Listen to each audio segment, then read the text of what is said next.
President wamantombazana waseNtshona Koloni, uMama Unotshe, siyambulisa naye ngamantombi akhoyo asuke eNkompeni.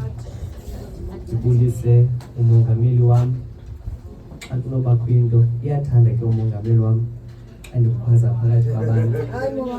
Umongameli wam uMfundisi uZethe, xa kunobakho into ndizawunqandwela nguye kwenzela ubana ningandibethi.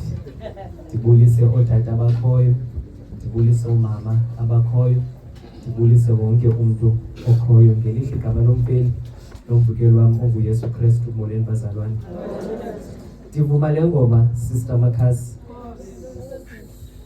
ukuphumla bakuphiwe. Sister Feni ugulile bazalwane.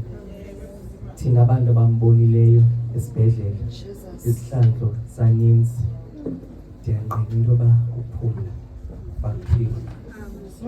Kodwa ithi xa igqibayo ndingema nawo abo bantu abangcwele, ndidumise inkosi yam leyomvana ibafeleyo. In as much as siqala uswelekelwa kule manyano ekuthiwa yi-Fellowship of Youth,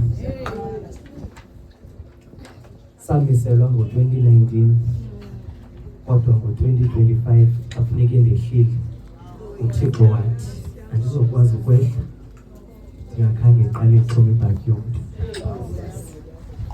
Kodwa kwesi sifundo esifunde kuso ncwadi yesibini kaTimoti uchapter ngu-4 wafunda uverse 8 yedwa. Okokugqibela ndibekelwe sisithanga sobulungisa. Eli lilizwi lenkosi.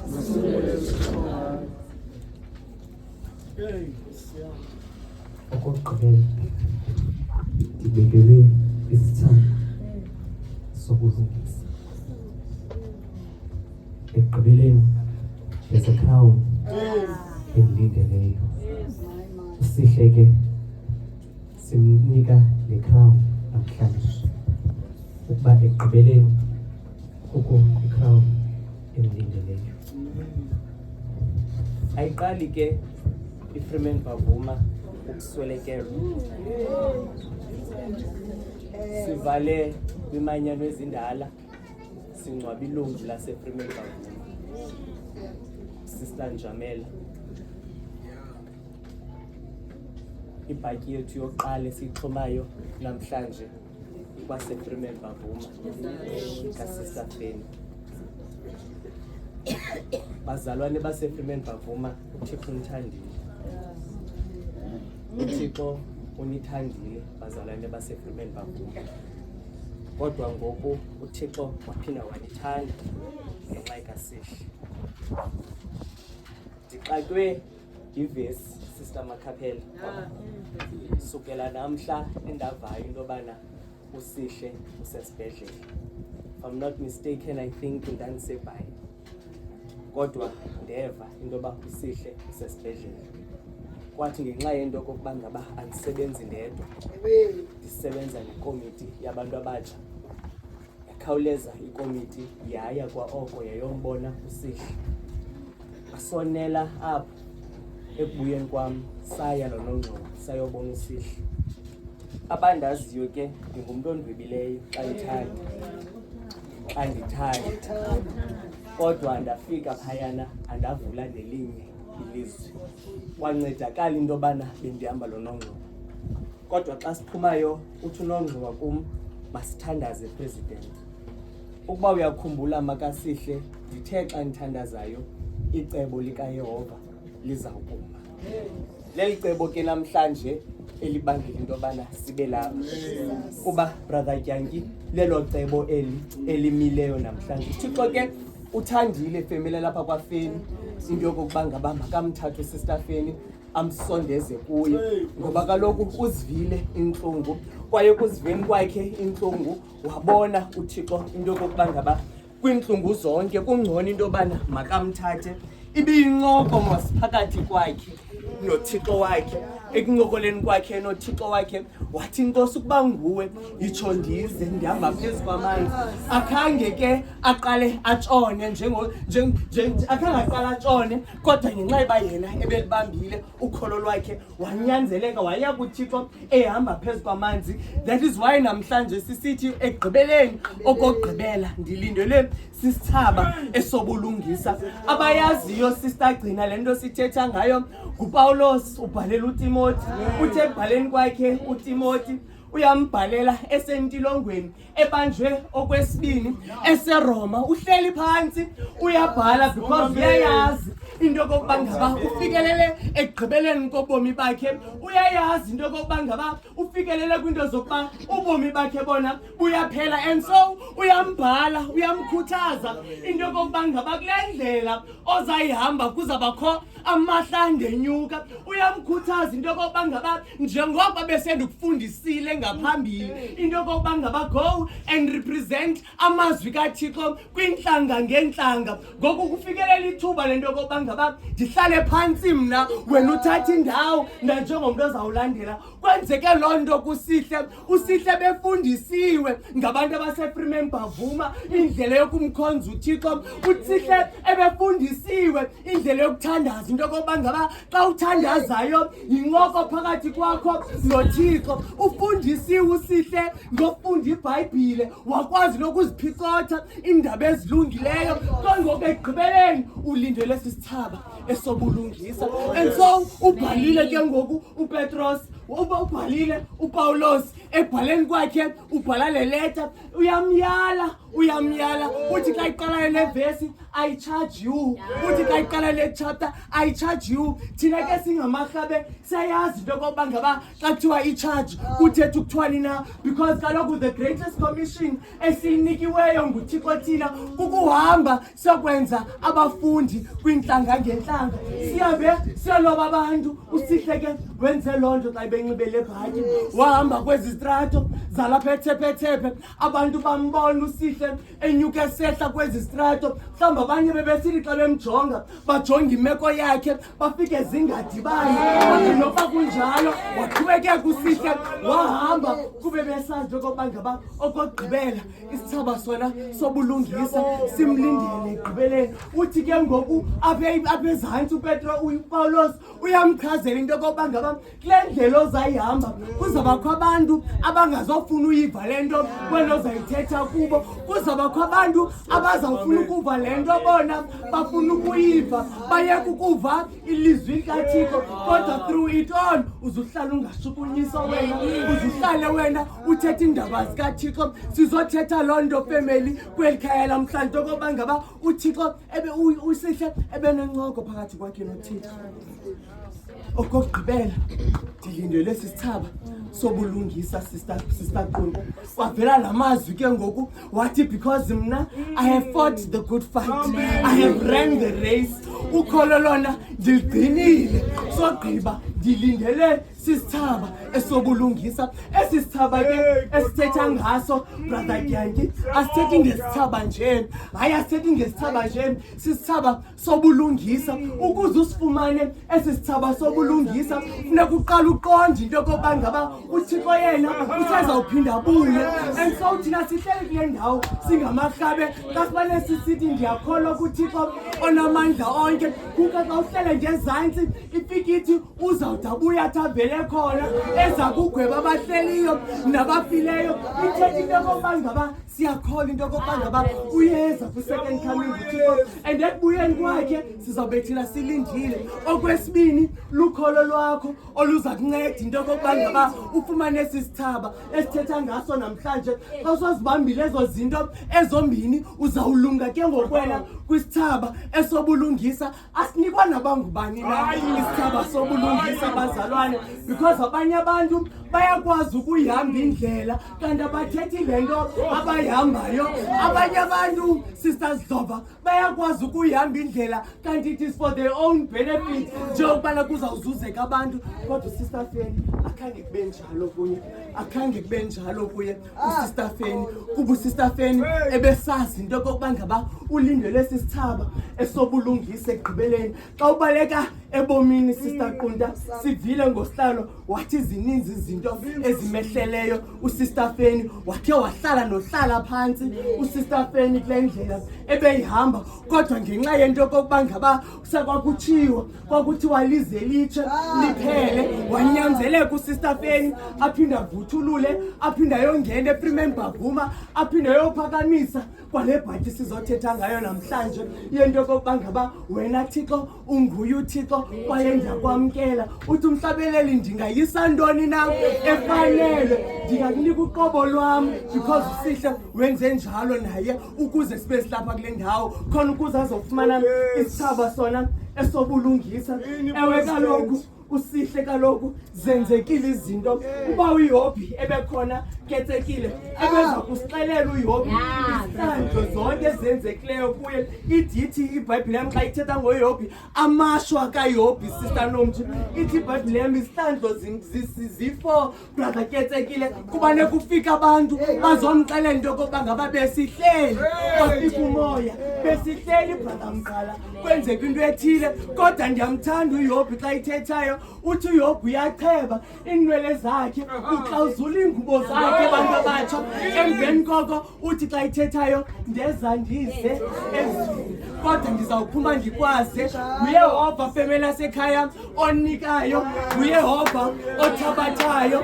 Kodwa kuko konke oko ithi iBhayibhile akamsola nanganye into ekwenzekileyo ngaye. And so family yalapha kwaFeni zeningamsoli uThixo ngelento ayenzileyo. Hayi akonanga abantu, akonanga nina, akonanga sihle, kodwa bekufunekile kucanje kwelamasamari. Mhlawumbi niyakhathazeka mama kaSihle because ndithe xa nisiva ndava kuthiwa besandopasa esikolweni. Mhlawumbi benithi nina xa nimjongile nibona ifuture ebright xa ibegqibile ufunda because kaloku wonke umzali femele lapha kwaFeni xa igqiba ufundisa umntana uyahamba amfundise ahlala bene-plans yento yokokuba ngaba lo mntana xa iseyiphangela uzawukwenza ntoni na apha ekhayeni. Mhlawumbi ikhaya belizawuphuculwa nguye kodwa uThixo wamncothula njengomthi phambi kwenu.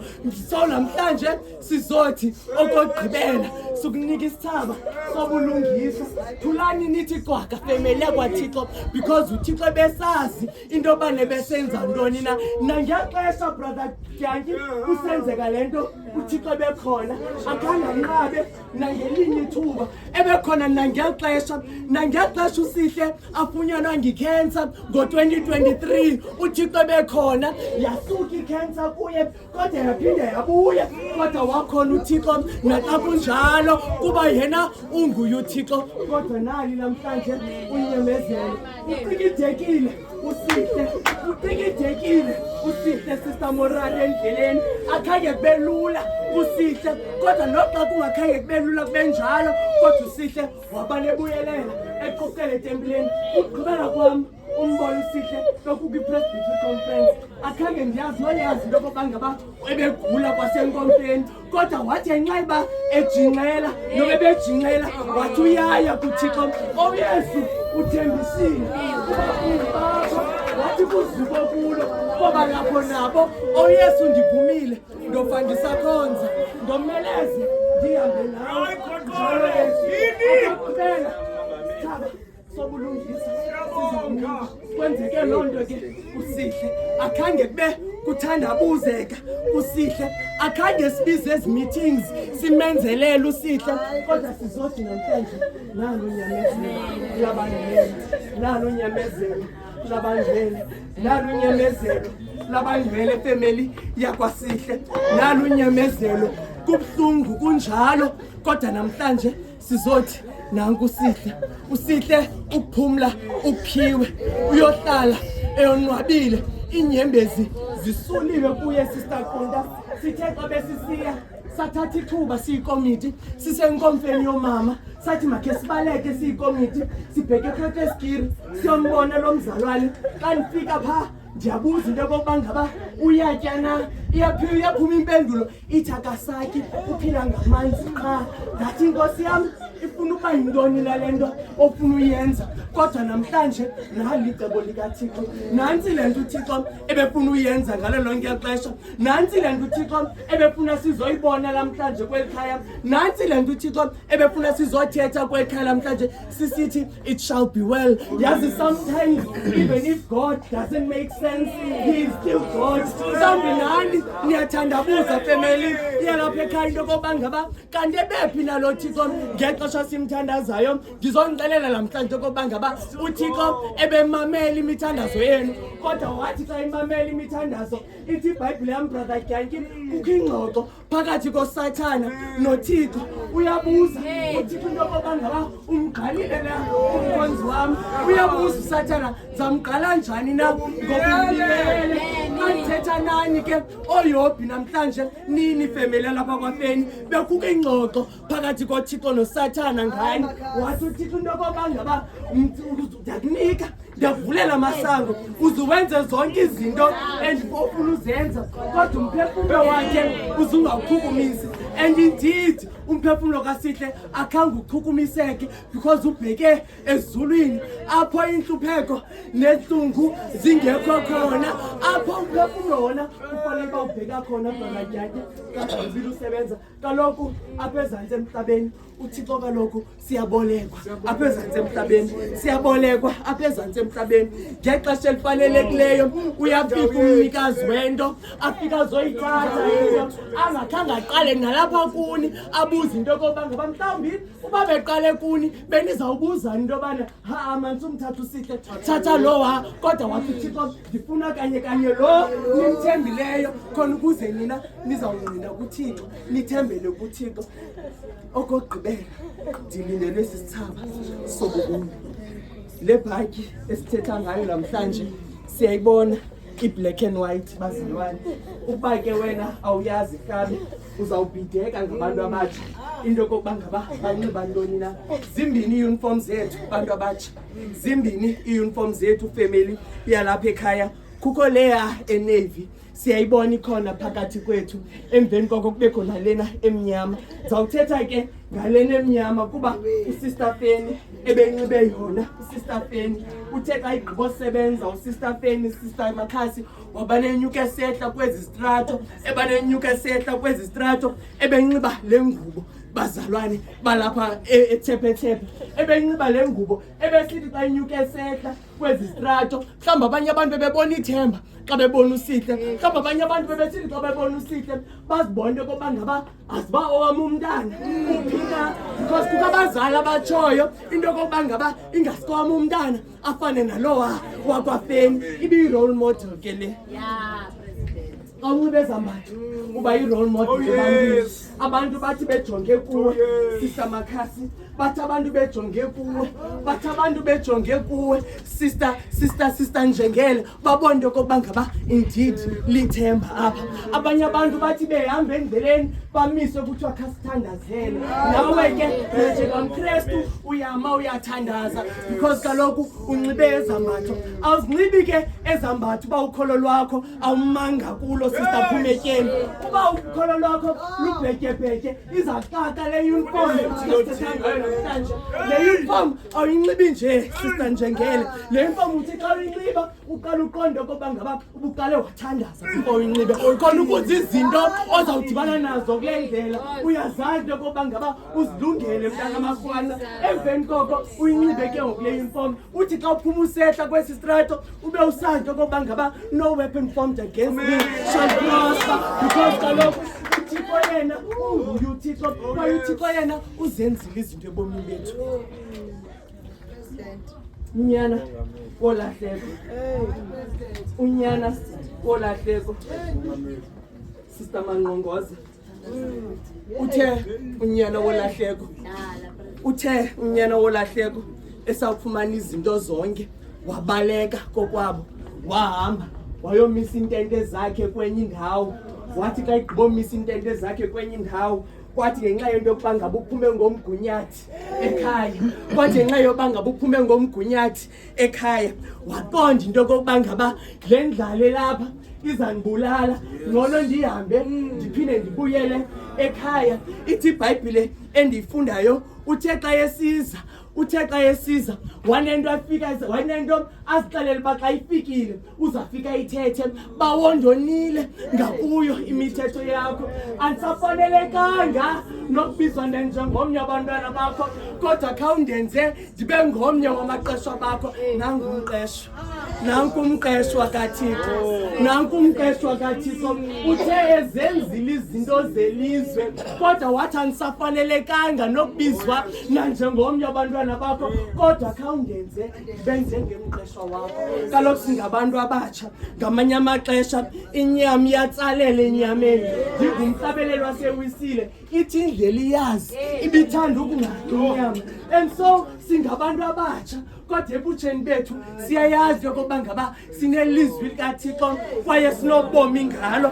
Ithi iBhayibhile yam xa efika unyana wolahleko esithi gqi phezulu uyamkhawulela utatakhe, uyambona yanga, uyamfanisa into yokokuba ngaba ayingosihle nalowa. Xa emkhawulelayo uthi kuye uyamanga, uyachaza into yokokuba ngaba bawondonile ngakuyo imithetho yakho. Ithi iBhayibhile yam uthe esathetha njalo Sister Qumta, uthe esathetha njalo wamanga. Emveni koko wathi khuphane eyona ngubo entle ende emveni koko nikhuphe lona thole eliketyisiweyo. Emveni koko sizaba nefisti. Nantsi ke le ngubo entle eyakhe yakhutshwa ngalaa mini yonyana wolahleko esithetha ngayo. Imnyama ke, mhlawumbi abanye abantu bayazibuza ukuba ngaba bekutheni ndize sikhethe ublack and white for aba bantu abatsha. Mhlawumbi ndiyazibuza abantu abatsha bekutheni ndize sikhethe ublack and white. Kaloku thina ndigqiba kutsho sizile kwizinto zelizwe kaloku. And so xa sizile kwizinto zelizwe thina kabe ke ublack uthetha ukuthi siyazile. And so thina sizile kwizinto zelizwe bantu abatsha, sabona ukuba ngaba masinxibe lo black. Emveni koko kwakho lento emhlophe ekhanyayo, emveni koko lento emhlophe ekhanyayo ithetha into yokuba ngaba we are being pure kaloku, because kaloku xa uzelwe usiza phambi komfundisi uzobhabhatiswa. Kudala kwakwade usiza unxibe white. And so kwenzeke loo nto, you are being pure usebutsheni bukaThixo, you are being pure usezandleni zikaThixo. Emveni koko bantu abatsha akho nto engako enza kuyithetha, kodwa le bhatyi niyayibona into yokokuba ngaba le waistcoat inamaqhosha ayi-5. Asinxibi waistcoat enamaqhosha ashotayo.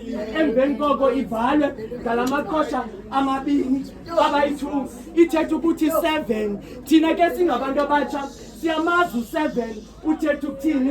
Ithetha ukuthi perfection kuthi bantu abatsha. Ithetha ukuthi ubomi bona sibugqibile, because kaloku thina u7 it means perfection. Mhlawumbi abantu abangamaziyo uperfection uthetha ukuthini, it means ba kugqityile. Kugqityiwe bantu abatsha, kugqityiwe nazi zi7, kugqityiwe ngobomi bakhe uSihle. Kwahlalwa phantsi kwagqitywa kwathi uzawuzalwa ngo-2001, ngo-2025 uzawunduluka emhlabeni. Kugqityiwe ngoSihle, kwathi ekugqibeni kwakhe uSihle wazazi into yokokuba ngaba ubomi wena uboyisile. Kaloku xa kuthiwa kugqityiwe sisevuyelweni because ijene besiyiqalile sigqibile. And that is why namhlanje ndisithi I have fought the good race, I have fought the good fight, I have ran the race. Ukholo lona ndisalugcinile. Wenze loo nto ke uSihle namhlanje femele lapha kwaFeni sizongqina into yokuba ngaba phakathi kobubumnyama bethu nobubumnyama enizibona niphakathi kwabo, kodwa ngale hempe emhlophe ze nibona ukhanya. Sizongqina into yokuba ngaba noba nina ningasebumnyameni ngawo lo mzuzu. Ithi uqulo 45 zezizicaka zasivisa izwi lakho. Sizokwenza loo nto, sizovisa nina izwi lakhe. Okugqibela ndilindele sisithaba, okugqibela ndilibele sisithaba esizawuthi sifike sona ngemini yokugqibela. Kwenzeke loo nto kuSihle. Uthi uvice wam apha uthi yi-reward, hayi yi-reward bantu balapha eThephetephe.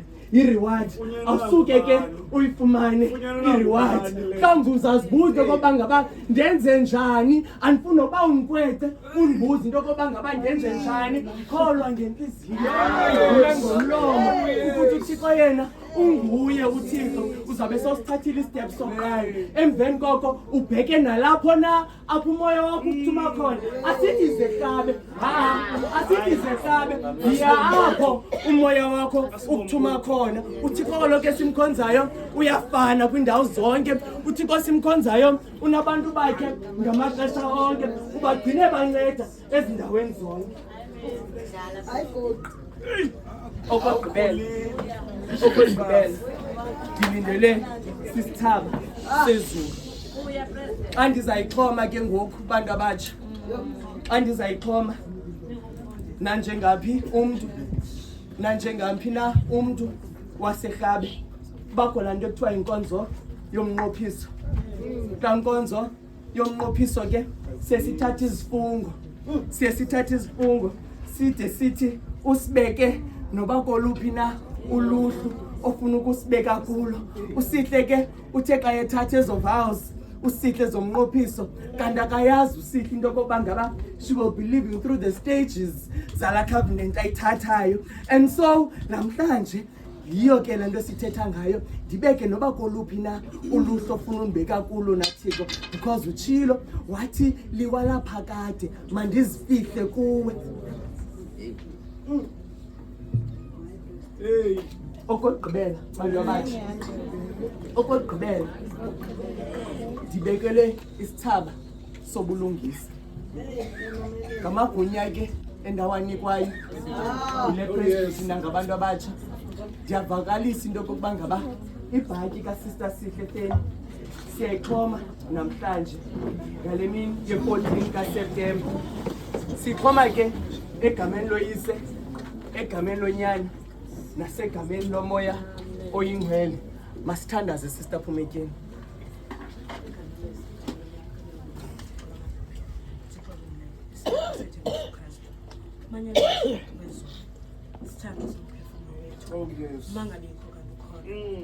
Asinalo Thixo lethemba uma sengeze kuwe Thixo namandla.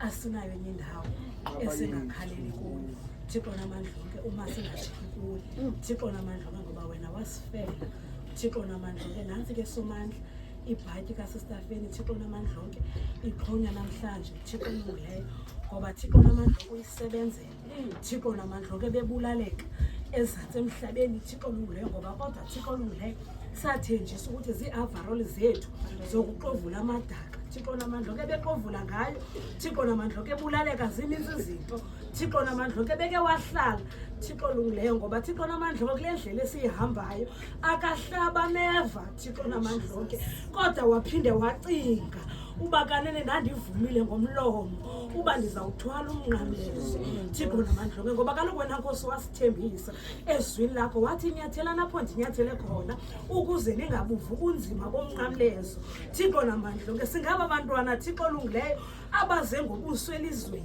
Thixo namandla, iingxaki esijongene nazo Thixo olungileyo zingapha kwezabazali bethu Thixo namandla, kodwa Thixo olungileyo sizongqina ngalo mzalwane somandla somadinga amahluba kuyo yonke loo ndlela Thixo namandla akancamanga Thixo namandla akalilahlanga ithemba Thixo namandla, ngoba unoThixo nguwe Thixo namandla uyasithembisa kwisithilelo Thixo namandla ngu-21 Thixo olungileyo uthi mangasabi khona sijwini Thixo namandla ngoba ezokuqala zidlule Thixo namandla kudlulile usihle ninwento zonke udlulile usihle soze siphinde simbone Thixo namandla, kodwa imisebenzi yakhe izawubonakala Thixo namandla. Ndithe Thixo olungileyo xa bendiva somandla ibandla laseFreeman xa belizokwamkela umphanga Thixo namandla, ndava omama bebethethe ecaleni Thixo namandla bathe belibetha igubu Thixo namandla izawulambatha indawo kaSihle ngoba bazamcinga uba ubusihle bekhona ngoba bengadinwa ngumsebenzi wakhe Thixo namandla. Yomeleza Thixo olungileyo le-family, Thixo namandla ukuyinika amandla nangakumbi Thixo olungileyo umama wakhe Somandla Somadinga amahle ngoba Somandla ebejonge elikhulu emntaneni wakhe Thixo olungileyo. Abazali bethu bathe bajonge Thixo olungileyo ubasitha bazawungcwaba bona, kodwa Thixo olungileyo kumhla wangoku it's a vice versa Thixo namandla onke. Sithi abangcwaba sithi ngabazali bethu abangcwaba thina Thixo namandla onke. Hlala leli khaya lakwafeni Thixo namandla onke, hlala nabo Somandla uzubanika ithemba ngobukhona wena uThixo. Sisuka apha Somandla akumandanga Thixo olungileyo ukulahlekelwa lilungu lefamily Thixo namandla onke, ngoba Thixo olungileyo zininzi into ezenzekayo emhlabeni Thixo namandla onke, kodwa ngoba sithembele kuwe mzali awusijikeli nangomnye umzuzu uhamba nathi ungene nathi emililweni Thixo namandla onke, usibize Thixo namandla onke, sikuthembile Thixo namandla onke, sikuthembile Thixo olungileyo. Xa Somandla upresident ethetha ngesithaba sobomi Thixo namandla ngoba Thixo olungileyo usihle mongcwela ngabe usifumene Thixo olungileyo, ngoba bengelolungisa ezantsi emhlabeni